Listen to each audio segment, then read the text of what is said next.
সন্ধ্যা হলে ডাক দিলে না মোরে প্রাণবন্ধু রে, সন্ধ্যা হইল ডাক দিলে না মোরে প্রাণবন্ধু রে।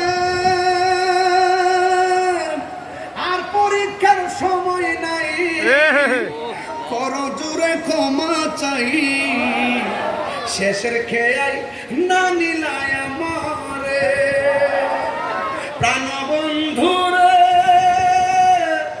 আর পরীক্ষার সময় নাই, কর জোরে ক্ষমা চাই, শেষের খেয়াই না নিলায় আমারে। আরে আমার দিন তো এমনি যাবে, লোকে তোমায় কি বলিবে। আমার দিন তো এমনি যাবে, লোকে তোমায় কি বলিবে। এই দুঃখ রইল সুফি মিজানের অন্তরে প্রাণবন্ধু রে। আরে সন্ধ্যা হইল ডাক দিলে না মোরে, ওরে সন্ধ্যা হইল ডাক দিলে না মোরে প্রাণ দয়াল রে, সন্ধ্যা হইল ডাক দিলে না মোরে। সবাই ভালো থাকবেন, সুস্থ থাকবেন।